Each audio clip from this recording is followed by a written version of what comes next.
You're listening to the Rusted Robot Podcast, the #1 rated robot-related podcast in northeastern Ontario. Hello and welcome once again to the Rusted Robot Podcast. You're about to listen to episode 180 for Sunday, December 24th, 2017, with your hosts Sean and Josh. My name is Optimus Prime. Hello, I am C-3PO, Human Cyborg Relations. I am Locutus of Borg. Resistance is futile. I'm a cybernetic organism, living tissue over a metal endoskeleton. I'm an android. These aren't the droids we're looking for. Counterfeit, facsimile, replica. We need some sort of robot. Ah, crap! I'm some sort of robot. What are your prime directives? Serve the public trust, protect the innocent, uphold the law. I'm not bad. I'm not bad today. Well, I'm glad to hear it. Bit tired, but... Aren't we all? End of the year and all that good stuff. Well, yep. I've been helping Katie, so... Right, the preparations for moving the store. Yep. From 229 Pine Street South to the 101 Mall. Yep, so I think they're closed today, and they're not opened again until we open up in the new year. I heard from Julie that the store was open until the 27th. The store can't be open until the 27th. They're already taking stuff out of the store and moving it today. Is that right? Yeah. Huh. Okay. Like all the big things are being moved on the 27th. Oh, is that what it is? The cabinets and the cash desk, but they're already moving stuff they can move, like the comic books, the things that can be put in boxes and brought in cars. The smaller things. Yeah. Oh, okay. And you're here recording a podcast and watching the children. Yes. Well, after this, I'm taking my children to see my grandparents. Yeah. Okay. Because it is the Christmas season. It is. It is. And I'll tell you, something weird has been happening. I, good sir, have been infected by the Christmas spirit this year. Have you? Yeah, it's kind of unnerving and unsettling.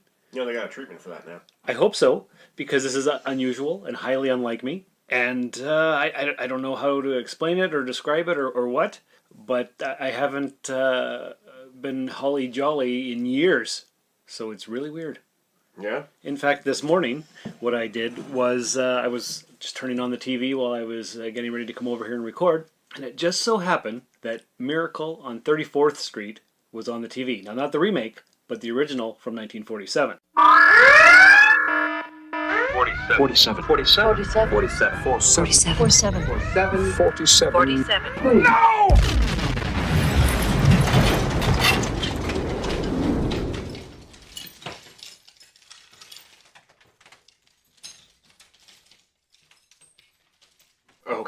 Okay, so I started watching it, and I was like, you know what, I think I saw this when I was a kid, and I'm pretty sure I had, but normally I don't watch Christmas movies, and I was into it, and I was like, this is not going to be over by the time I have to go see Josh to record the podcast.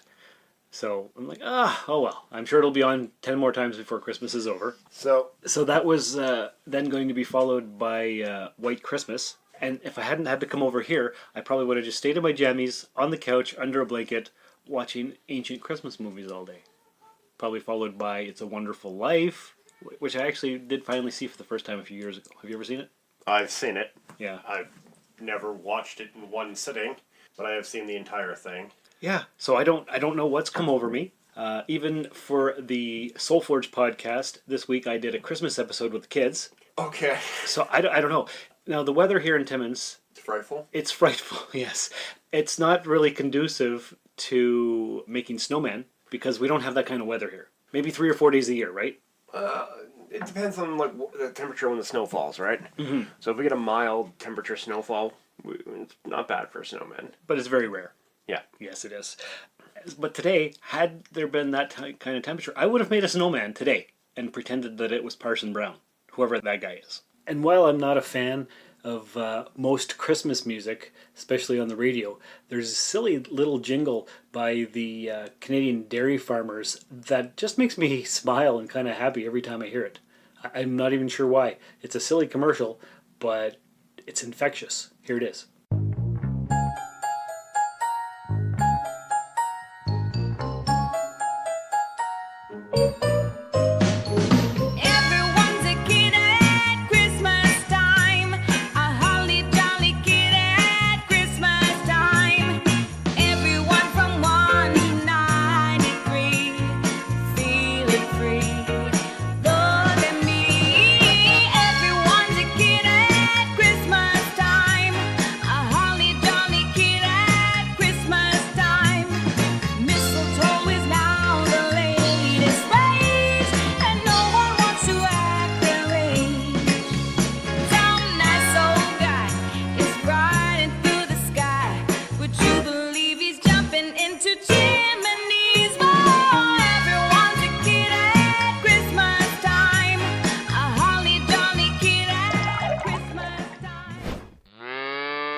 Okay. So this is me in the Christmas spirit. But what I was thinking about today while I was watching Miracle on 34th Street is that this film came out 70 years ago. And I was like, you know what? I wonder if anybody from that film is still alive. Because I recognized the guy who played Fred Mertz from I Love Lucy. He was in it. And he died in 1966 or something. But the young girl who's the main character, I was like, you know what? She was probably only 6 or 7. So she'd be about 77 now. I bet she's still alive. So I looked her up on IMDb. Lo and behold, guess who it was? Who? It was Natalie Wood, who was a famous actress, married to Robert Wagner, drowned on Christopher Walken's boat back in 1981. Okay. It was her. So I'm like, I guess there's nobody from this film still alive. What kind of wood doesn't float? Natalie Wood. There you go. Not a good joke. But I was like, wow, okay. So that's sad. I'm going to go record a podcast with Josh now.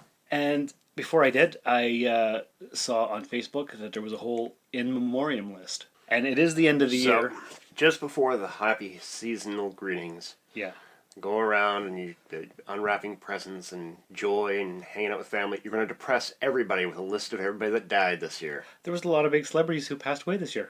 It's true. All right. It is the end of the year podcast, so we do have to do the wrap up, right? Are we not having one before next year? What's 24th, the 1st? I think it's January 1st, the next one.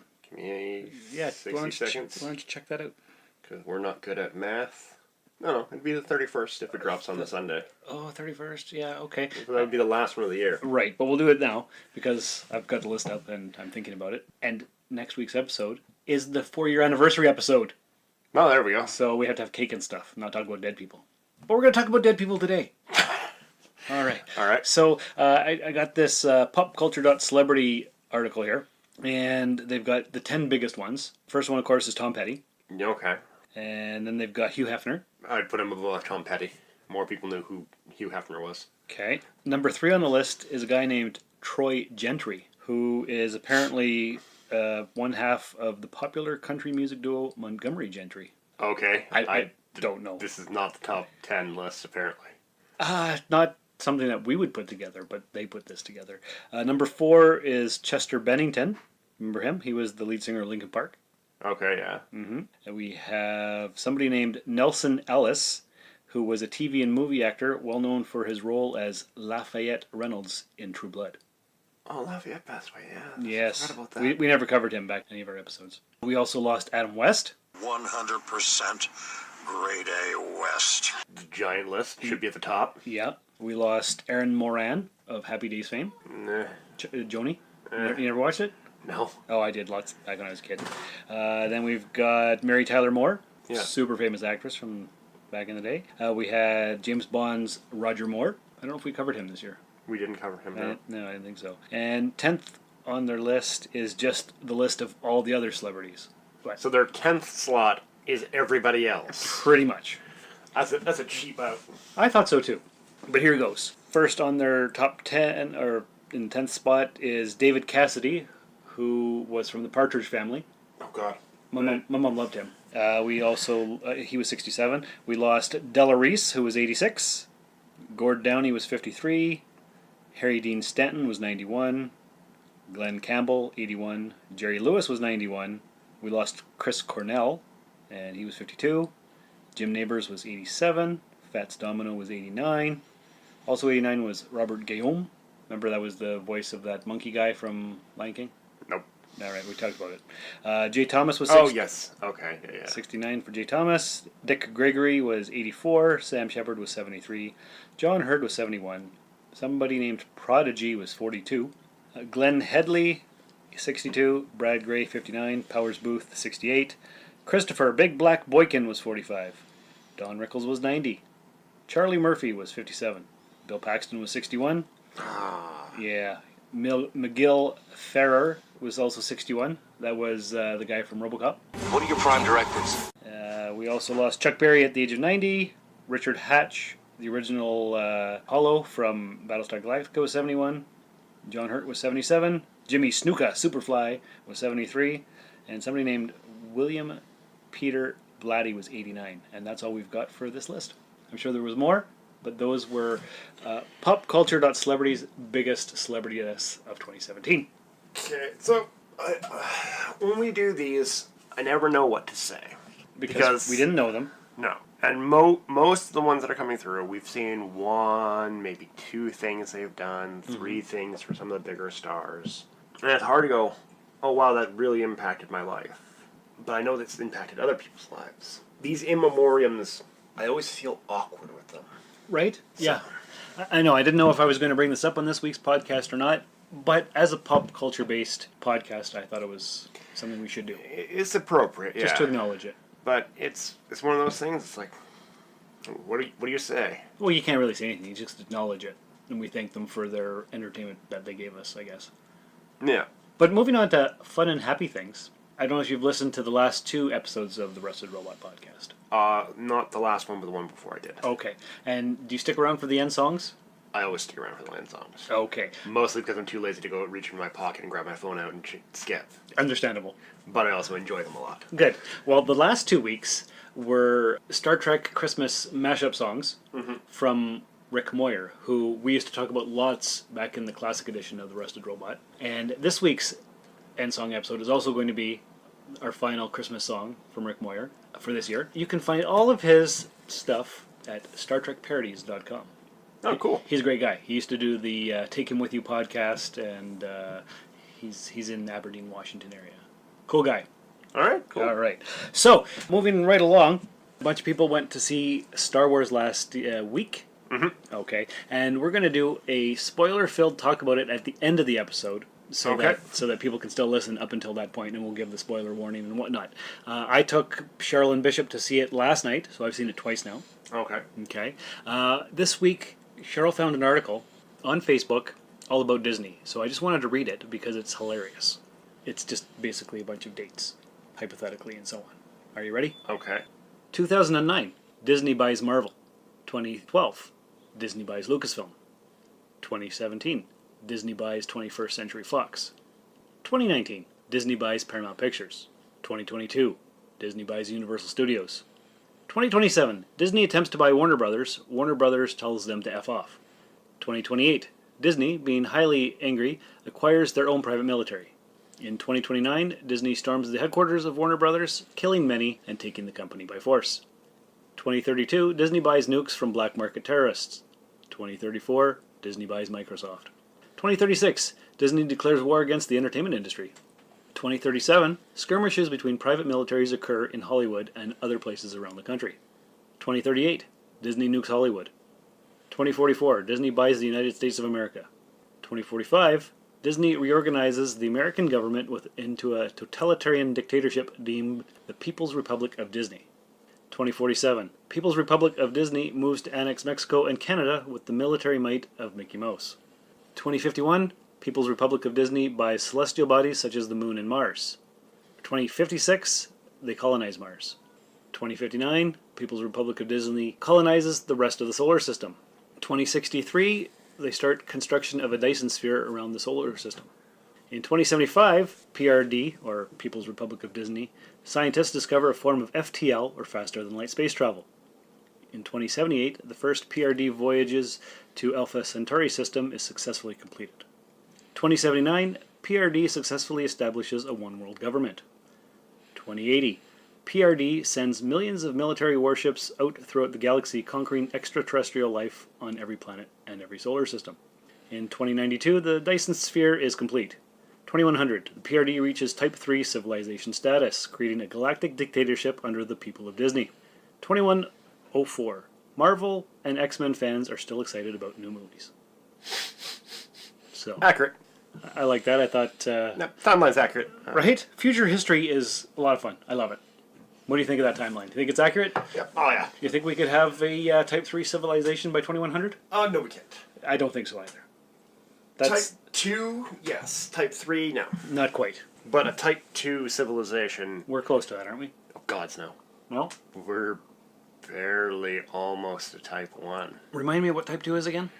Type 2, you use all the energy produced on your planet. Right, that's what it is. And then Type 3 is... Use all the energy produced in a star. Right. Okay. Yeah, we're not close to that. No. Type 2 civilization is easy to get to, relatively. Mm-hmm. Type 3, you have to use all the equivalent of all the energy output by a star, which means generally you'll need at least 2 stars, because you're not going to be able to, due to inefficiencies in systems, use more than 1 star. That's true. If you're amazingly efficient at 95%, that means you need at least 2 stars, because you need 95 from one and 5% from another. And there's always subsequent waste and loss. Of course. So you're going to need at least 2 stars to become a Type 3 civilization. Makes sense. But a Type 2 civilization could, within our solar system, have hundreds of trillions of people in it. Yeah. You just build rotating habitats, a few miles in length, with a decent radius, so they rotate, right? So for artificial gravity, you mine nitrogen and oxygen from the ice and from the outer planets. The nitrogen from Titan, particularly, has got a lot of nitrogen. It does. So you can use that for your plants, to grow your plants. You can have billions of those things orbiting around the star, each one capable of holding a city's worth of people, and that would just barely be a noticeable thing from a distance. Yeah, I think we're a ways off from that yet.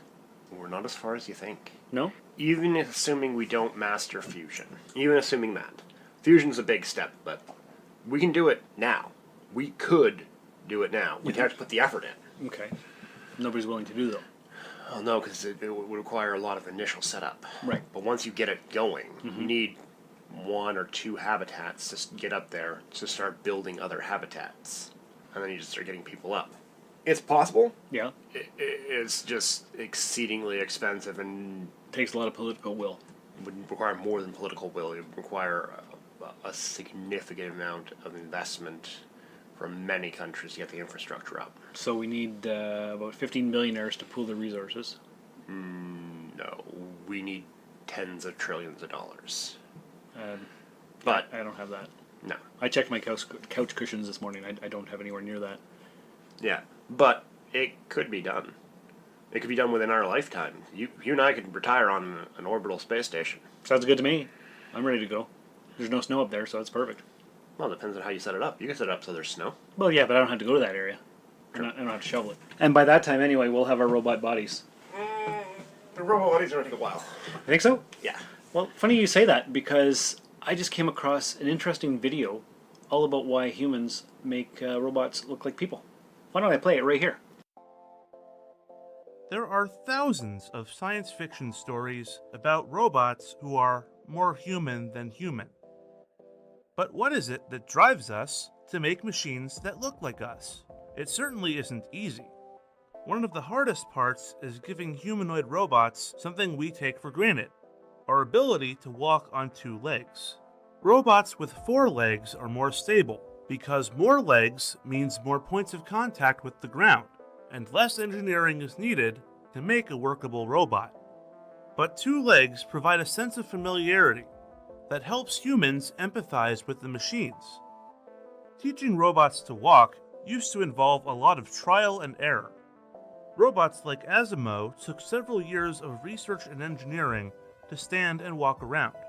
With the advent of machine learning, freestanding robots are learning to take their first steps by training on thousands of hours of simulations, even before they have legs. So we can get them to stand up. But why on earth do we need upright humanoid robots? What can they do that other robots can't? It turns out, a whole lot. Researchers at the University of Tokyo are trying to build a complete human analog with a metal skeleton and hydraulic muscles. Their current models, Kenshiro and Kengoro, can perform many of the same movements as humans, including push-ups and sit-ups. Aside from making great bodybuilding coaches, the researchers say they give us insight into the intricacies of human physiology. But there are some downsides. One of those is psychological. When robots start looking too real, they unsettle us, causing us to trust them less. That hasn't stopped scientists from tackling the daunting task to make robots look and act more human. In 2004, European researchers began work on the iCub, a robot designed to mimic a child. iCub is the hardware that houses the artificial intelligence software that powers it. The robot can observe its environment through camera eyes and microphone ears, touch sensors in the hands, and a skin made of printed circuit capacitors. The motivation for creating iCub is to give AI not only a voice, but also a body. iCub has been trained to observe and respond to its surroundings. By watching humans, the robot has learned to grasp and manipulate objects. Some of the project researchers have even taught it to identify the objects it picks up. But one of iCub's most valuable lessons for the field of robotics is in sociability. Researchers are training the robot to maintain eye contact with humans, determine their emotions through facial expressions and gestures, and respond to nonverbal communication in order to complete tasks. This kind of research could mark the beginning of a new era in human-robot interactions. But what about those science fiction dreams? One day, we'll ask the robots what they think. What do you think about that? I think it doesn't answer the question. It didn't really, did it? No. No, it says this is what we do, but it doesn't say why we do it. It's the uncanny valley, and you make robots look like people so that we trust them more. But if they're too creepy, then we trust them less. Anything that we interact with on a continual basis, we anthropomorphize. It's true. Take anybody that does a lot of driving. Their car has their own personality to them. Yeah. Mm-hmm. You describe it as a person. You say, it's in a temperamental mood. You plead with it to start in a cold weather when you're like, oh, come on, baby, just start. Been there. Done that. Yeah. Mm-hmm. You talk with it. You anthropomorphize it. So I think if we were to build robots, we want them to be human-esque because we just want anything we interact with. We want it to be more human. More human than human. Interaction. We need it. Yeah. So I think that's why we strive for it. Also, I think it gives humanity as a general sense, and the creators in particular, it gives them the sense of divinity. And also maybe because that way we feel like we're not alone. Yeah. Well, in that, I mean, you've created something human-like. Yes. You've done something that only nature has done before. Mm-hmm. Or if you're a believer, you believe that Vishnu has done before and created man. Or the Great Maker. Yeah, or any divine entity put in here. That's right. So there's that aspect of it too. Mm-hmm. The I look at what I've created aspect of it. The uncanny valley aspect of it, I think we're going to stay on this side of the uncanny valley for a long time. That seems likely. When we cross to the other side of the uncanny valley, where we can't tell if they're human or robot? Yeah. I think that there's going to be a psychological part that will prevent us from doing that. Going that far? Yes. I think we'll always put some kind of tell in. So that we know. So they can't infiltrate us. Yeah. Not really infiltrate, that's... No, it's not the right word, but that kind of thing. Yeah. We always know because we have to show, like, well, this is just a robot. Like a barcode across their forehead or something. It would probably be more subtle.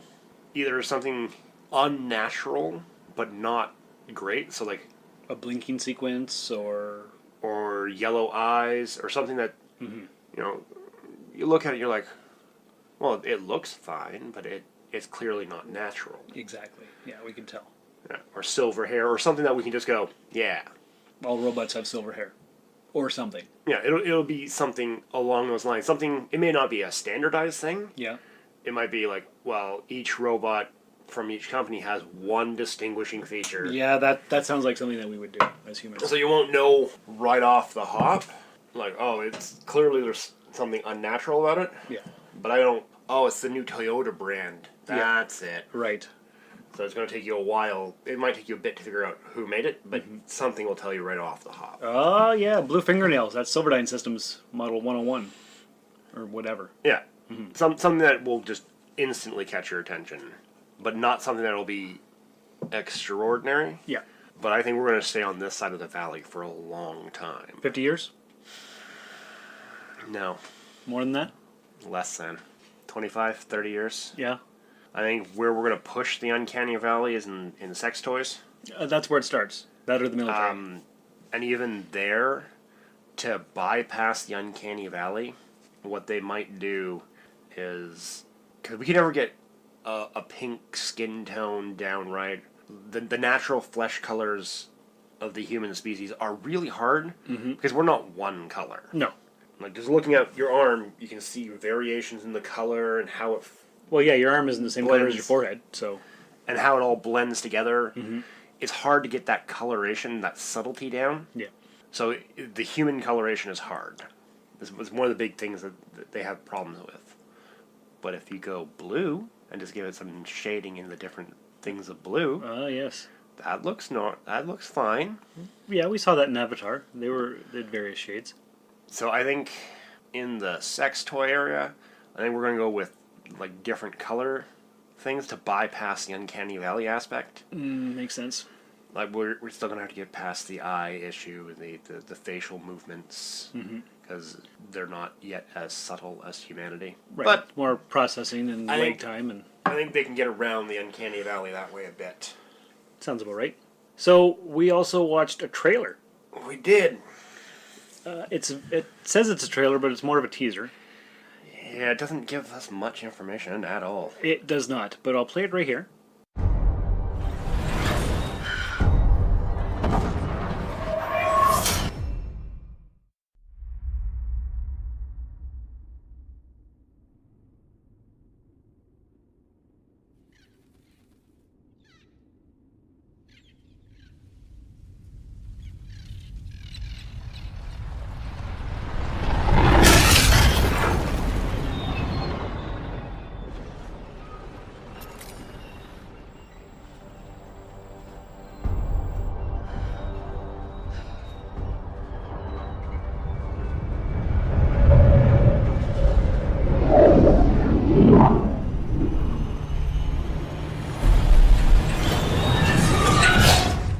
What is that? That is London. Always be an England, and England shall be free.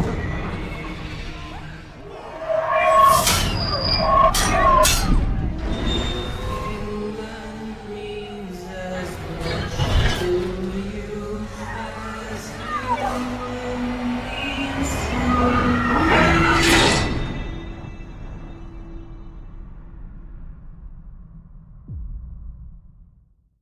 That's the teaser or trailer for Mortal Engines.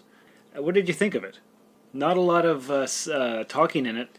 A lot more sound and visual.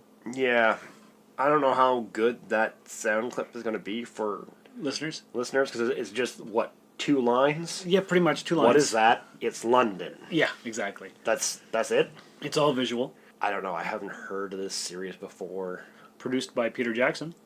That doesn't mean anything. Just because he's made a good movie before doesn't mean he's going to make another good Oh, movie. he didn't direct this. He just put up the money. So. Oh, he just produced it? You produced it. Oh, that doesn't mean... That means absolutely nothing. It means less than anything. Yeah, I know. But it's the only big name, because the other guy we don't know. So, but I do have an article here all about what Mortal Engines is. It's See, when you have to Wikipedia the trailer... Yeah. It's not a good trailer because it doesn't tell you anything. It does tell me nothing. Mortal Engines is the first of 4 novels in Philip Reeve's quartet of the same name. The book focuses on a futuristic steampunk version of London, now a giant machine striving to survive on a world running out of resources. The book has won a Nestle Smarties Book Prize and was shortlisted for the 2002 Whitbread Award. Now that tells us nothing, but I do have more information here about the concept behind it. So, the book is set in a post-apocalyptic world ravaged by a 60-minute war which caused massive geological upheaval. To escape the earthquakes, volcanoes, and other instabilities, a nomad leader called Nikola Quirkos installed huge engines and wheels on London and enabled it to dismantle or eat other cities for resources. The technology rapidly spread and evolved into what is known as municipal Darwinism. Although the planet has since become stable, municipal Darwinism has spread to most of the world except for Asia and parts of Africa. Much technological and scientific knowledge was lost during the war. Because scientific progress has almost completely halted, old tech is highly prized and recovered by scavengers and archaeologists. Europe, some of Asia, North Africa, Antarctica, and the Arctic are dominated by traction cities, whereas North America was so ravaged by the war that it is often identified as the dead continent, and the rest of the world is the stronghold of the Anti-Traction League, which seeks to keep cities from moving and thus stop the intense consumption of the planet's remaining resources. So that's the idea behind this whole thing. Well, that sounds like utter garbage. You don't like that? No! It's very weird sounding. Moving cities. Kind of reminds me of that Monty Python movie where they... From The Meaning of Life, the pirate sequence in the beginning. Exactly. So it's kind of like that. My buddy Renee sent me the link for the trailer last week, and I read some of the comments on some of the people talking about it. And the lady in the trailer wearing the red bandana, apparently that character is in the book, but she's supposed to be all scarred and stuff. And we don't know if she's scarred or not because she's wearing a red bandana, but there was a lot of negativity on the posts. Internet trolls, you know. Well, if she's wearing a scarf across her face to hide her scars, one would assume that the part not covered would not be scarred. Exactly. It doesn't sound interesting to me. It's very strange, isn't it? I have trouble with a lot. The idea of this is a very, hey man, what if kind of story. What if cities had wheels in 8 other cities? Yeah. Mm-hmm. And then somebody wrote a book about it. Yeah. A 4-part book series. Yeah. Philip Reeve. Now, it might be good. Mm-hmm. I don't know. It's young adult fiction. But it doesn't sound good to me. Right. And the trailer is only 45 seconds, so really... Yeah, we get next to no information. Right, so... I will not be going to the theater to see this. Quelle surprise. I might watch it on Netflix if they don't add anything else that week, and I've watched everything else I want to watch on Netflix. That's fair. Yeah, because it looks kind of hokey. And it's not geared to me. No. It's a young adult novel converted into a movie. Yeah. Those plot lines are not what I would call deep. True enough. Or complicated. Also true. Mm-hmm. Or good. Right. Okay. Have you watched the Scorch Trials? The Maze Runner and the Scorch Trials and all that? I know I've seen the first one. It's terrible. It's entertaining enough, but I wouldn't ever buy it, and I don't need to see it again. But I watched it with Bishop. Have you watched Mortal Instruments? No. It's terrible. Is it? Yeah. That's a different series, right? That's a different series. Yeah. Have you watched Hunger Games? I was gonna skip them because they're super popular and everybody's seen them. Yeah. What's that other one? I Am Number 4. I did see that. Terrible, isn't it? Yeah, I did. Yeah, it didn't make any sense. Have you watched what's that one with the winged people? The winged people. Yeah, me and Katie watched it. Now I can't remember. Maximum Ride. No. It's terrible. Don't. Okay. They all follow the same basic premise. Okay. All right. What's that? A lot of Mary Sues. Meaning? A character who just can do anything is perfect. Yeah, yes. Sort of like Ray. She's a Mary Sue. Okay, I can see that. Yeah. They all follow the same thing, and it's a formula. And if it was like, variations within the formula, but it's not. It's the same formula. Always. Put a new skin on it, run the formula. Put a new skin on it, run the formula. They won't notice the difference. Yeah. And unfortunately, the people it's geared to won't notice the difference. Right, because they haven't lived enough life, and they think the superficial changes are enough to... Well, this is different because it's this. No, it's the same thing with a new skin. So, we won't go watch that, but speaking of movies that are deep and so on, this week what was I doing? I can't remember what I was doing, but I turned to Cheryl after dinner and I said, you know what I feel like doing? I feel like watching a long movie that's very in-depth and intellectual. And I just... 2001? No. I just threw that out there. And she said, how about we watch Schindler's List? I'm like, That's not... I'd never seen it before. Really? Really. Yeah. Oh, it's a good movie. Mm-hmm. It is not something I would ever watch again. Yeah, I don't need to see it again. It was very emotional. I'm like, I thought it was supposed to be subtitled, but it wasn't. So I thought it was black and white and subtitled, which was one of the reasons that I didn't want to watch it. But it wasn't subtitled. No, parts are. Parts are, yeah. Very few. And I'm watching it and I'm like, the lead guy here looks pretty familiar. I almost think it's Liam Neeson. So I looked it up, and of course it was Liam Neeson. I'm like, because he looked so young back then. Well, yeah, I was like 94 or something. Yeah. Yeah. So I was like 13 when I came out. Right. Yeah. Yeah. So, and that's even 6 years before Phantom Menace. So he'd even aged 6 years. But I'm like, huh, okay. So, all right, well, okay. Because we're trying to trade off watching movies. I'm introducing her to certain things, and she's introducing me to certain things. So, good movie. Mm-hmm. Very depressing. Mm-hmm. And I was like, I just can't believe the evil of humanity. Although I could, because I know about that stuff. But just to see it on film like that, in black and white, and I'm like, oh, man. Never underestimate man's cruelty to man. Oh, right, I know. Who said that? Mm. That's a famous quote, though. It is. Yeah, I just can't remember. I don't remember who said it. No. Somebody smart. I said it just now. He did. Josh, 2017. Did you watch anything cool this week? I watched a couple of things this week. Tell me. I watched Enemy Mine. That's on Netflix. Yep. I haven't rewatched it yet. Still as good as you remember? Yes. Dated? Not really. Like, the special effects are slightly dated, but I remember parts of it being longer than it is and other parts being shorter than it is. So I was like, huh. Because, like, the scenes where they're messing with each other before they are forced to work together, I remember them being a longer segment of the movie. Like where they were making fun of Mickey Mouse? No, like, even before that, okay. Where he's like, oh, I gotta sneak in there and steal his blaster so I can get him. All of that, I remember that sequence being much longer. But that's like 4 minutes. Oh. It's not very long. Okay. He sneaks in, he drops his pistol, he pulls his knife, right? Can't sneak in there, steals the thing, sets the water on fire, goes to steal the thing, gets tased, gets captured. Oh. That's it. Oh, okay. I'm like, huh, I thought that was longer. There's other scenes where I don't remember this being this long.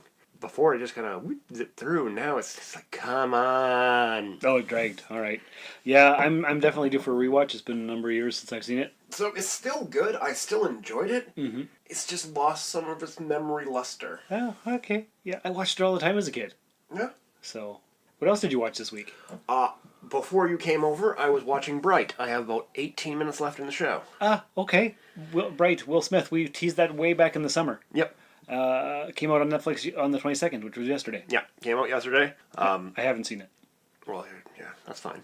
I still haven't finished watching it. I'm like 18 minutes from the end, so I can't really tell you how it was completely. But so far? So far, I'm enjoying it. Okay. Plot seems relatively interesting. The character development is relatively interesting. Will Smith is just acting like Will Smith because like he's Will Smith, the cop Will Smith. Ah. So you know how he's going to act. Yep. And the MIB, but more swearing. Oh, okay. Say that Will Smith. So could it have been released to the theaters and still made money, or is it definitely good for Netflix? It's good for Netflix, but I think this could have went to theaters. Yeah. Yeah. Because nothing is like, okay, there's the magic wand, right, and the orcs and that, but nothing is overly like, well, why are they here? It's just explained in the thing. Been around for 2,000 years. They've been around the entire time. So I should watch it. Yeah, it's good. Okay. Remember how we were talking about Tarantino possibly directing a new Star Trek? Yes. That project now has a writer, Mark Smith. So things are actually moving forward on this. Oh, Whether Tarantino is actually going to direct it or not, or it's just his story written by this Mark guy, I don't know. Mark Smith wrote The Revenant, that Leonardo DiCaprio film. The Todd Glass story. All right. There's lots of derision and hate for this whole Tarantino Star Trek idea online that I've come across. It can't be worse than Discovery. Hey, now. So, is he playing in the JJ's verse timeline? It would have to be because it's a Paramount production, and that's that whole separate universe, right? Because the JJ films are in the Kelvin timeline, not in our Prime timeline, which is owned by CBS on TV. Yeah, but who produced the old movies? Yeah, I know, Paramount did. So that's still their timeline. Yeah, it's complicated because Viacom split Paramount, CBS, all that stuff. So, not sure. Okay, so anyways, the movie timeline, whatever, it'll be in the JJ verse. So it's fine. Mm-hmm. Tarantino can go in there and he can use all his alien racial slurs that he wants and just kill off characters randomly and do his usual thing. Yeah, because that's what I'm thinking. If it's the Kelvin timeline, it doesn't really count. It doesn't matter, and it would just be fun to see in Tarantino Star Trek. I'd like to see that. Doesn't necessarily have to be canon. I got nothing against it. I just have nothing for it. Okay. It's one of those things like, okay, you're going to do the next Star Trek movie. I don't like the new Star Trek movies, so okay. You're not hurting me by making more garbage. So if it is bad, oh well, who cares? If it is good, huh. So all this has is potential upside. Yeah, that's what I'm thinking. And it's more Star Trek in the world. So whether it's good or bad, it's still Star Trek. So it's just fun to see a new holodeck adventure. Except if it's bad, it might end Star Trek. Star Trek 5 didn't end Star Trek. You can't kill Star Trek. Sure you can. They almost killed it with Star Trek the motion picture. You can hurt Star Trek for a while, but you can't keep a good series down. You can. They almost crushed it with the motion picture. Yeah, but Wrath of Khan saved it. It certainly did. The Wrath of Khan, Star Trek would have been dead. I'm glad we don't live in that alternate universe where Star Trek is dead. Oh, we're watching its corpse rot now. Hey now, I think you're exaggerating. I do not, but we're moving on from that. We are moving on from that. I just wanted to give a special shout out to our friend and loyal listener, Dan Hitch. He wrote a book series, and he actually dedicated it to some of his podcasting people that he listens to, us, here at The Rusted Robot. He also gave a shout out to Paul Wright, and also to the Play on Nerds podcast. Hello, I'm Daniel Peter Hitch, author of the Connected Worlds Chronicles and the Bubbles the Pirate children's book series. You're listening to the Rusted Robot podcast. Think about it. Cool. So, I think we were looking those up on Amazon, weren't we? Or is that only in my memory? That's a you were looking that up, and I don't know what you're talking about. Okay, all right. So I didn't tell you about this before. No. Okay. This is the first time I'm hearing about it. Huh. I could have sworn that you were looking it up on your phone on a previous episode. Nope. Daniel Peter Hitch. No, eh? Nope. All right. Well, I encourage you to go to Amazon and buy Peter Daniel Hitch's book series about Bubbles the Pirate and his other books. Okay. Yes, and I'm looking forward to getting those eventually. All right. So I'm gonna have him on a special episode of the Soul Forge podcast eventually, and maybe I'll just put it here too on the Rusted Robot. Okay. Can you throw a link up in the show notes? I think I can do that. Okay, throw a link up in the show notes to the Amazon page. I will. Thanks for being awesome, Dan. Yeah, thank you. Appreciate the shout out. Do we have anything else to say or talk about before we get into a spoiler-filled review of Star Wars: The Last Jedi? Do we want to do the spoiler thing at the very end as the last segment? Well, this is going to be the last segment. No mail? There's no mail this week. Sparky and Guns have not sent us any email. Regular listeners have not sent us any email. We are email-less. It's very sad. Well, that's sad. It is a very sad turn of events. I was hoping for a super-duper Christmas time email. Yeah. It's like they don't love us anymore. I did see Sparky this week. Cheryl and I went to Wacky Wings, and I took a picture and put it on Facebook because I couldn't tell what this thing was in the back corner. Like, what the heck am I looking at? So Cheryl turns around and she says, that's a pair of cowboy boots. But the way the lighting was, and I didn't have my glasses on, and there was a fake owl beside them, and the cowboy boots were turned on their side, and on the side they had two holes, and so it looked like eyes as well. I'm like, are those messed up owls?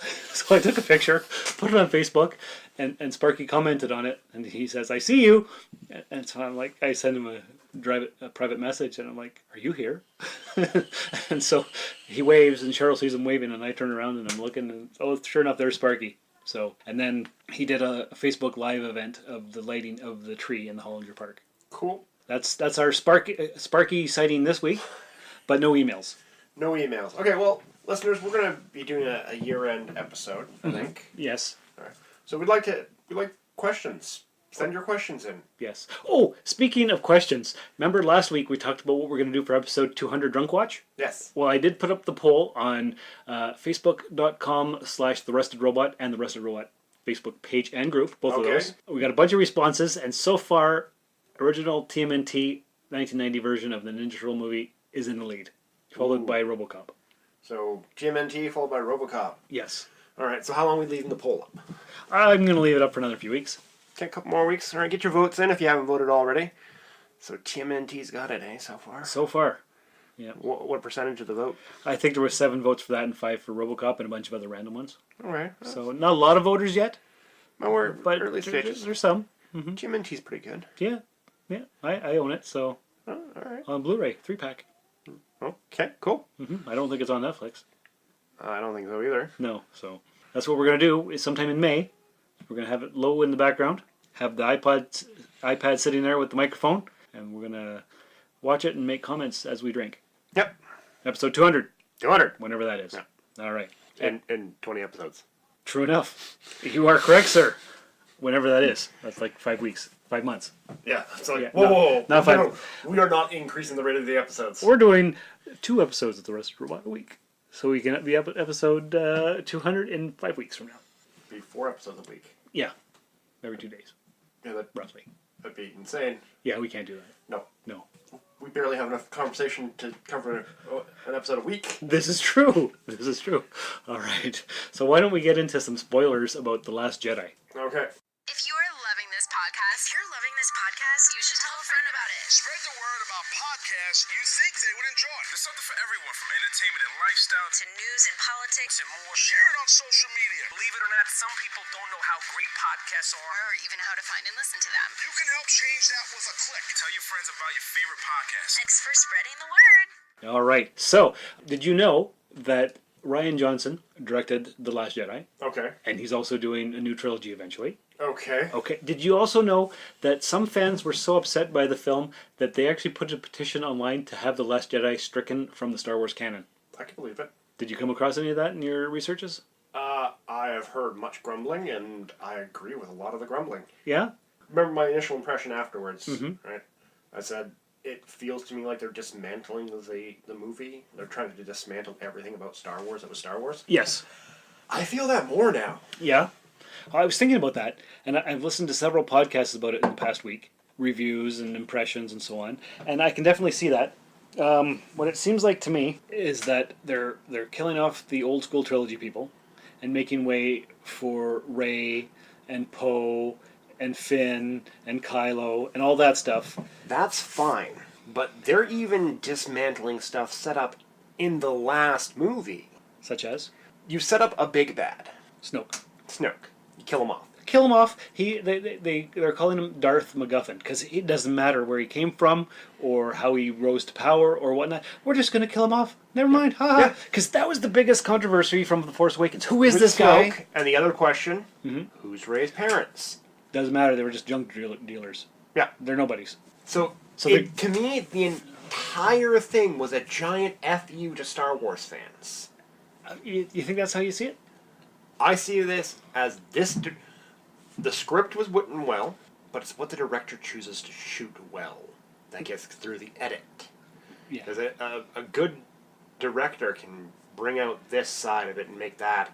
We could have had a good scene where Snoke, you get more emphasis on it and the betrayal seems better. Mm-hmm.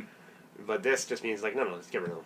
Yeah. It felt casual. It felt like, he can do this at any time. It was fun though because it's so different and not what we're used to. It destroyed the entire mythos of Force users. How so? You don't need to actually be trained by anybody. Well, no, they're not saying that. They're saying that. They're saying nobody trained her. Her parents were just junk drillers. Mm-hmm. She's mastered the Force powers because Kylo was raised up. And since Kylo was raised up, she was raised up in return. Oh, because of the balance in the Force. Yeah, that's not the way the balance works. Oh, right, okay. Yeah, that's a little bit solar, but... Yeah. So that's not the way the balance in the Force works. But I think what they're trying to do is say that you don't need to be a Skywalker to have Force powers. Anybody can have Force powers. Anybody can have Force powers. Yeah. That's fine. But not everybody has access to it. Obi-Wan Kenobi had Force powers. And he wasn't Skywalker. Yeah, exactly. There were all those other Jedis long before the Skywalkers. That's right. That's fine. Mm-hmm. This is a deliberate, the Jedi don't matter. The thing that you've liked about Star Wars for the last umpteen years, since 77. Ancient weapons and hokey religions. Doesn't matter. That's right. just garbage. Nobody wants that. No, everybody wants that. Okay, but I think what... If you get kids to play Star Wars... Yeah. What are they going to do? Play lightsaber. Are they going to be the junk dealer? No. They're going to grab a lightsaber and be one of the Jedi or the Sith. The iconic things about the movie. You are 36 years old, right? I am. Tell me that at Christmas time, when you're wrapping papers and the tube is empty, you don't pick it up and pretend. Right, exactly. I'm 41 years old. I still do it. Yep. It's fun. Yep. I don't pretend I'm selling junk. I'm a spice trader. No, nobody goes to be a spice trader. as I said earlier, Rey is a Mary Sue. Yeah. She's just perfect. I think I'm in love with can't- Rey. She can't fail. No, I think I love her, Josh. We saw Luke fail We did. a lot. You don't understand, though. I'm in love with Rey. Okay. Help me. He lost his hand. He did. Nobody lost a hand in this movie. And you know what else I didn't hear? I watched it twice now. I have a bad feeling about this. I didn't hear that. That's a classic line from every movie, but I don't recall hearing it in this one. See? Dismantling Star Wars. Right? This director should be pushed far away from Star Wars and get somebody who actually loves Star Wars. Well, JJ did number 7. Ryan Johnson just did number 8. JJ's going back and doing number 9, and he has to respond to this.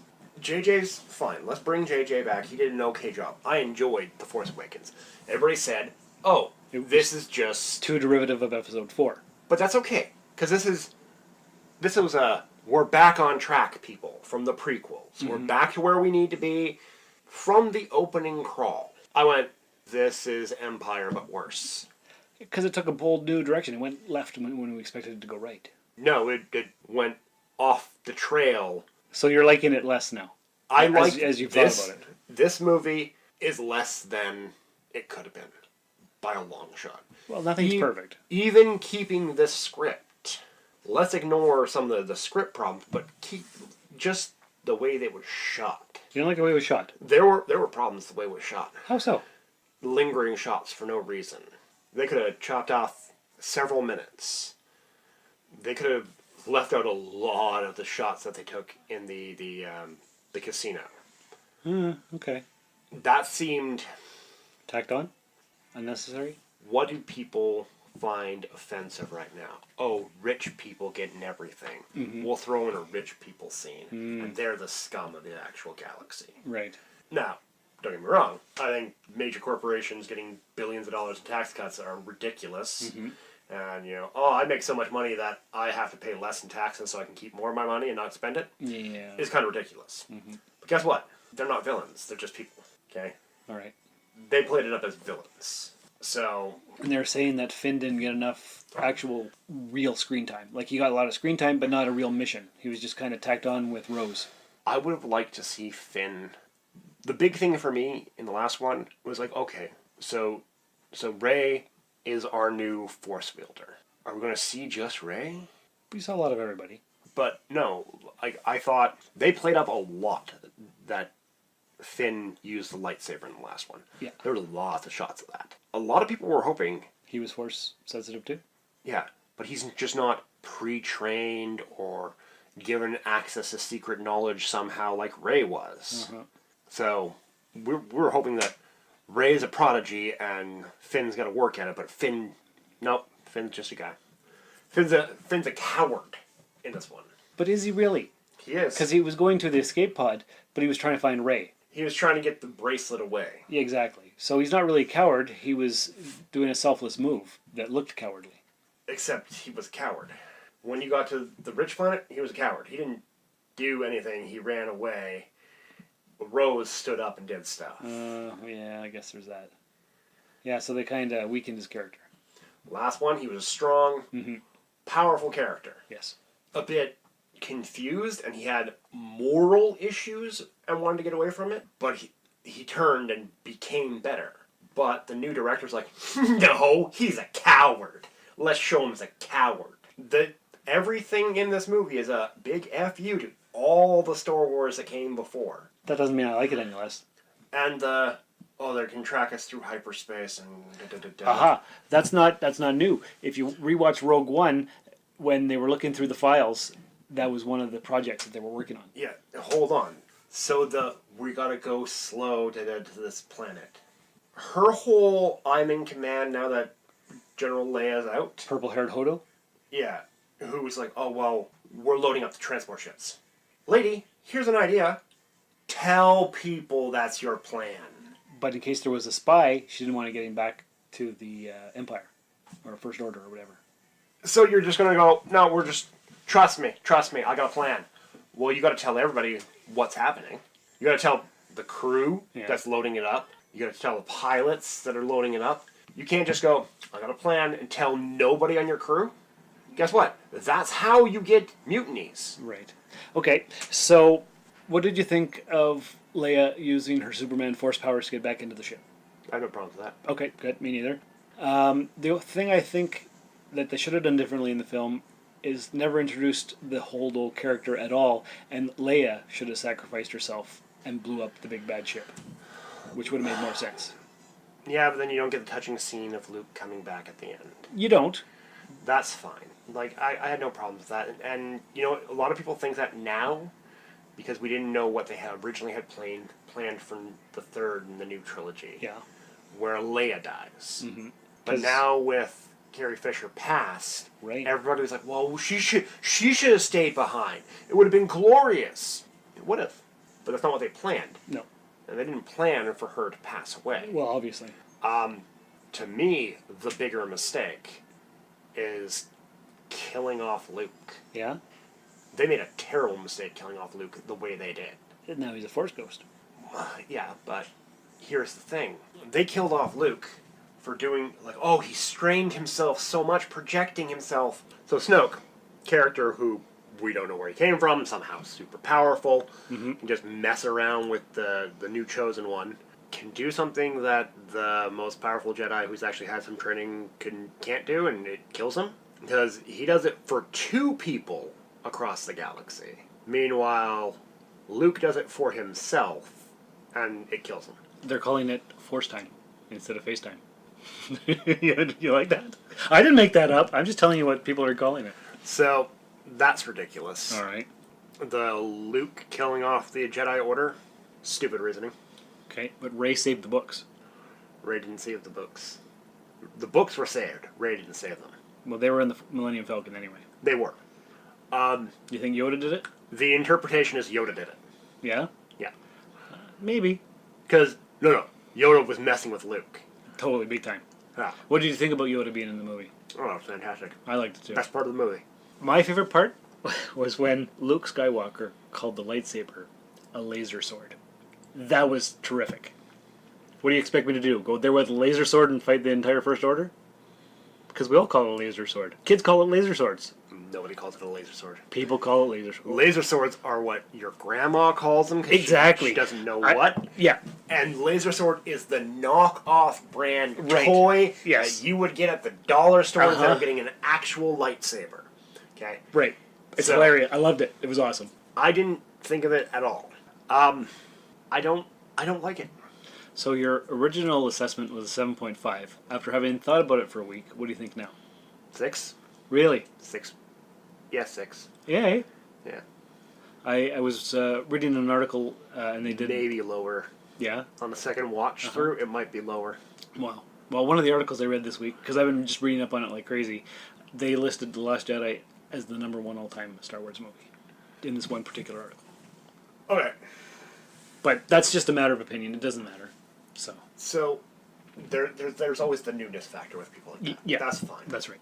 Newest is always the best. That's some people's opinion. A lot of people are like, oh, look at the diversity. Look at how diverse this cast is. Da-da-da-da. Some people are mad about that. The diversity?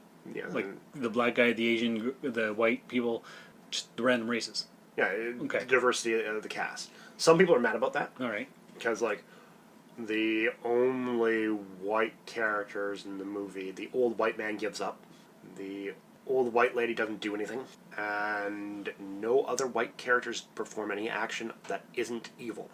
Rey did something evil? Rey, yeah. Forgot about the Mary Sue. But, anyways. Kylo's white. Kylo's evil. He's evil, totally evil. Yeah. And Poe, he's not white. He's I don't know what race that guy is. He's South American, I believe. Is he? Yeah. Okay. So, yeah, mixture of the Latino and Native. I'm not sure which. Yeah, I mean, one mix. Yeah. But yeah. Okay. So some people are upset about that. Yeah. Other people are like, oh no, it's such a diverse cast, so that therefore it is the best. No. Again, give me good character development. Mm-hmm. That's important. Poe was okay in this movie. His character moved. He was a little bit more hot-headed. Yeah, but that's all right. He's a fighter pilot. That's cool. Because we didn't really see much of him in the last movie. Yeah. We saw 5-10 minutes at the beginning of the last one, and he was in for the last 10 minutes.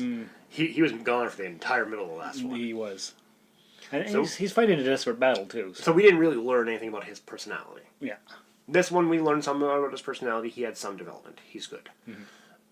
Finn didn't develop at all. No. He regressed. Mm-hmm. Introduced Rose, kind of made to feel for a character that had nothing before this. Mm-hmm.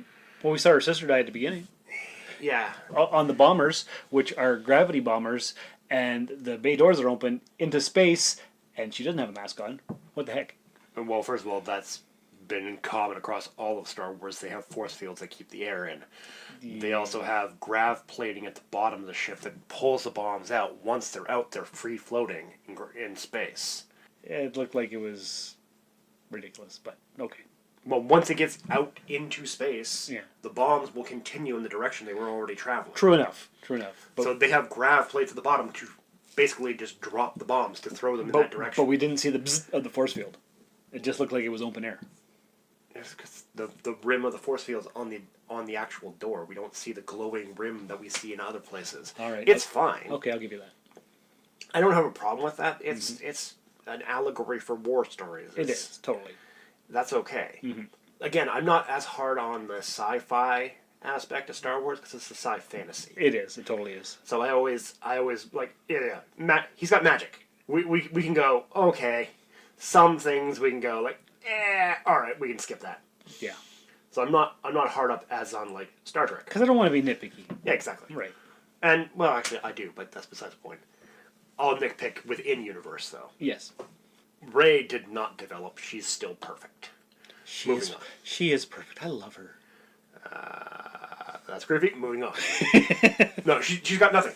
I know. She's already. I have the abilities of a Master Jedi. So why do I need to go see Luke and train? Right. Okay. Luke is destroyed as a character. Everything that made Luke Luke is gone. No. Everything. Luke in this thing was meant to be a character that you hated. Oh, I didn't hate him. I thought he did a great job. No, you were supposed to hate Luke the Oh, entire time. I didn't. It didn't work. Look at the way they shot this. He's given up on the Force. He's turned his back on the rebellion. He's not interacting with his friends. Yeah.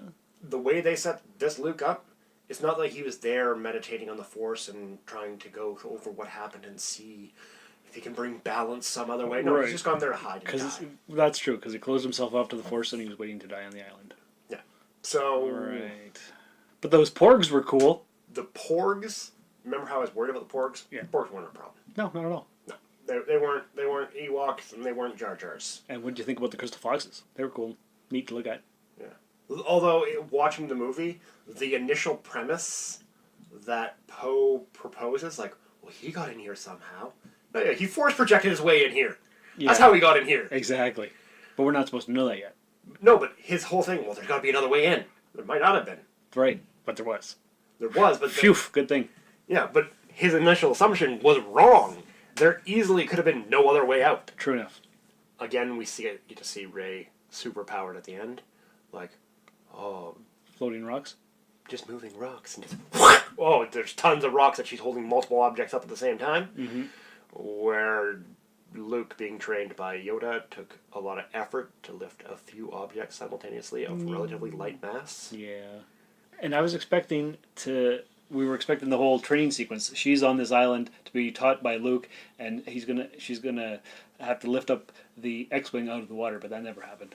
Yeah, that that was supposed to set up how he got to the planet. Oh, I know that. Yeah. But if it could have been a Dagobah sequence. Yeah, but it wasn't. He didn't train her. No, he gave her 3 lessons, but that's No, it. he didn't. He gave her 2. Yeah, there was never a third one, was there? No. I'm going to give you 3 lessons. Here's your first one. Here's your second one, and then Never a third. Yeah. So she didn't even complete the training Luke had set out for her of 3 lessons. Right. It was terrible. So you give it a 6. It is the worst Star Wars movie since Phantom Menace. Oh God, no. Yeah. I liked it. I enjoyed it. I still give it a 7.5. I'm down to 6, man. All right. A lot of the problems, because there's enjoying a movie and liking a movie. I enjoyed the movie while I watched it. But thinking back a week later, I didn't like it. I wouldn't buy this one if no. it wasn't to complete the set. Oh, okay. That's damning. That's not good. I've gone back and watched the Clone Wars. Yeah. I've gone back and watched Revenge of the Sith. Uh-huh. I've rewatched all of the original. I've gone back and watched The Force Awakens. Okay. I've never gone back to watch Phantom Menace. Why would you? And I'm not going to go back to watch The Last Jedi. Huh. All right. Very good. It doesn't grab me. No. It doesn't build on the mythos. It doesn't bring the mythos forward.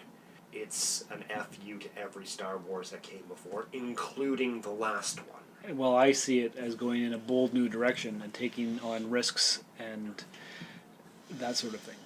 The way it was presented to me is they don't want Star Wars. They just want the name of Star Wars. Well, I can see your point. I can see why you'd say that. I don't see it that way, but that's all right. What is Star Wars? It's samurai movies and World War II movies and... serials from the 30s. Yeah. That's what it is. This one... is different. There was a lot of hope in the initial scene with that bomber. Yes. I felt like the movie Memphis Belle. Have you seen that? A long time ago. Yeah. I felt like that kind of movie. Like, we gotta make the bombing run. We're the only bomber left. We gotta... I was like, oh, this is actually pretty good. So far, pretty good. But... nosedive right after that. Huh. Maybe you need to go see it again. Or not. Overall, yeah, I don't know. Yeah. Well, everybody has their own opinion, right? So, it's all good. This one I can see a lot more a lot more variance of the opinion. There is a lot. It's all over the place. I've read a lot of stuff on Twitter and Facebook and everywhere, and there's no agreement at all. No, which is not a good thing. But it's getting people to talk. But part of it is you kind of like the movie, you like this aspect.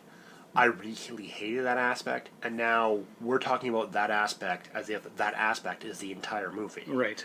Where you're lukewarm on the entire movie, bump. Good one. You're lukewarm on the entire movie, but that one aspect you liked, now you're fighting viciously as if, no, it's the best movie because of this tiny aspect, where in actuality you're only lukewarm for the entire movie. Right. And I'm lukewarm against the movie, but that one aspect drives me insane. Yeah. So it's becoming bigger without Bigger. actually being bigger. Because like, if there's a giant schism where you either loved it to death or hated it to death. See, my opinions aren't that strong. That's the thing. Right. Most people's opinions aren't that strong that I've spoken to. Yeah. Again, sampling size problems. Well, that's right. It's true. Cheryl enjoyed it. I took Bishop, and he was like, "Yeah, did you like it, bud?" Yeah, it was okay. Because I had taken him to see Force Awakens 2 years ago. I'm like, "Do you remember when we went and saw the first one?" He's like, "No, not really." I'm like, "Okay." And he kept talking about Jumanji, the Welcome to the Jungle movie, because he had just seen it that morning with his class. They did a field trip, so he got to see 2 movies in one day, and he was more excited about the one that he'd already seen. So he liked it, but he didn't care. See, therein lies the problem. They're trying to change Star Wars, which has held for 30 years. 40. Yeah, 40 years coming up on. It is 40 this year. 1977 to 2017. That's 40 years, but... No, because the Return of the Jedi was when? 83? Yeah. So that's not 40 years. No. But 77. But it held for those 30 years. Oh, I see what you're saying. Okay. In the in-between time. Right, yes. The falling of the ages. Yes, the dark times. It held all that time based on what was in the movie. Nerds who were not born for another 10 years after the last movie was produced loved the films, loved what it was. Yeah. Devoured books after books after books, some of which were pure garbage. Oh, yes. Right? Some of those books were seriously bad. But kept the franchise alive that entire time. Most of them are not doing that for this. Yeah, that guy, yeah. Okay. And they're not bringing in the youth. They're relying on the old guard to keep these movies going. Well, we'll always have the originals. So there's that. But will we? Yeah, that's not going away. I don't know. I haven't been able to find original copies. What? Clean, unmaxized. Oh, right, without all the extra crap in it? Yeah, I don't know where we'd find those. I would like to get a high definition, no theatrical cut? Proper theatrical cut. I heard that, didn't we hear last year that they were coming out with those eventually? We heard rumors. Yeah, I don't know whatever happened to that. Rumors. All right, well, that was a very interesting, spoiler-filled discussion. What do you think on the next one? Because this one, it's going to be Empire. It's going to be Return of the Jedi, but under new skin. Yeah. Unless they actually do something different. I don't know what they're going to do with Leia. Are they going to kill her off in the opening crawl? Are they going to have a funeral scene in the middle of the movie? Is she going to die off screen? She's got to die off screen because they're not going to CG her face again. No. They already said they're not going to do that. Do they have extra scenes that they cut out of this movie that they can insert into the next one? I don't know. So that's the big unanswered question for 2020 or 2021 or whenever it comes out. Yeah. We'll let future Sean and Josh worry about that. I just hope they give Finn his due. He needs it for the next film. They got to do something with him big. Because he's playing worse of a role than the original Chewbacca role. Because, at least Chewbacca was competent. How about that, the red salt dust? Yes. That was a neat scene. It looked good. Yeah. It was clearly there to evoke the battle at Hoth. Yes, because it looked like snow. Yeah. And there were walkers. There were AT-ATs. Those weren't AT-ATs. There was small AT-ATs, the regular size, and then these big supersized ones, which aren't AT-ATs, but are called something else, but I don't know what. Terrible design. But I like seeing AT-ATs. I don't care what they look like. Yeah. I don't know. Not that enthused. I'm more enthused about the in-between movies. Because Rogue One was really good. Oh, I loved it. That's a fantastic film. That felt Star Wars. Oh, totally did. This one less had the patina of Star Wars. The aftertaste of Star Wars. Tastes like Star Wars. Doesn't feel like Star Wars. Is that what you're Exactly. thinking? Like those jelly bellies that look like jelly beans but taste like something else? Yeah. Right, okay. Well, that was a very interesting discussion. This has been episode 180 of the Rusted Robot Podcast, a supersized Christmas edition. Half circle, yeah. Half circle. That's right. We're looking in all directions here on the Rusted Robot Podcast. So anyway, very happy holidays, season's greetings, Merry Christmas, Happy Kwanzaa, Happy Hanukkah, Happy Festivus. If you don't celebrate anything, that's fine too. Thanks for coming and listening to the Rusted Robot Podcast with Sean and Josh for this Christmas Eve edition. Have a great holiday. Drink a lot, or don't drink anything. Have a lot of turkey, ham, and other various mincemeats and things. If you'd like to get us anything here at the Rusted Robot Podcast, a 5-star review in the iTunes store would be very much appreciated. Right? Yes? No? Yeah. Okay. Just making sure you're on board. I'm just wondering how long you're going to go with this. This long, drawn-out ending. Yeah. I don't know either. It's just kind of flowing as I think about things. But that's it. I'm done. Yeah, that's all I got. I got nothing else. So thanks again for listening and sharing the links. And remember, glory to you and your house. Kapla! If you'd like to contact the show, email us at therustedrobot.gmail.com. Our website is therustedrobot.podbean.com. On Twitter, we're at therustedrobot. I'm on Twitter and Instagram at Darth Vaderloo. We'd be honored if you would review us on iTunes and like us on Facebook. If you'd care to support the show, there's a PayPal link on the website, or go to patreon.com/Darth Vaderloo. Please check out Jump City at 229 Pine Street South in Timmins. And as always, if you like what you heard, let us know. But most importantly, tell your friends about us. The Rusted Robot Podcast. Think about it. I can do this all day.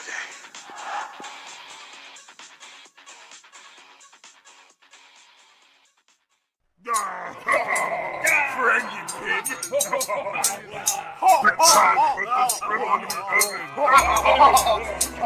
You see his scar on his butt.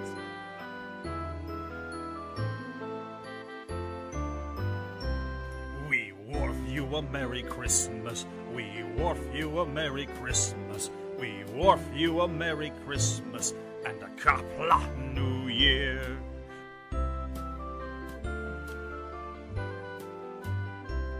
Oh, bring us some roquette blood pie. Oh, bring us some roquette blood pie. Oh, bring us some roquette blood pie and a side of fresh gawk.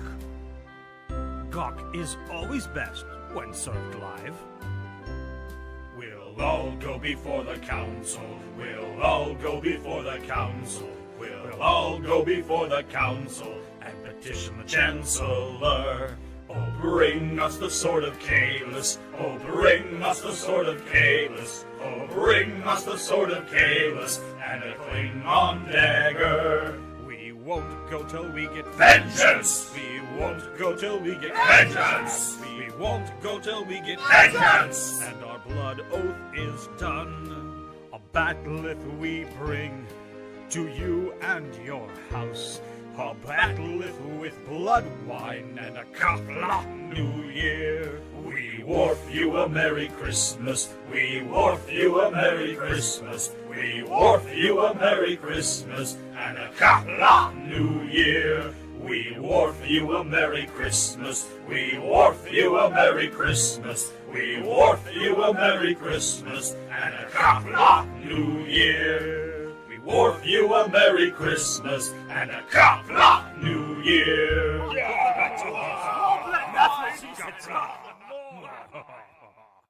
This has been a Valley of Vanderloo podcast production, all rights reserved. This transmission ends now.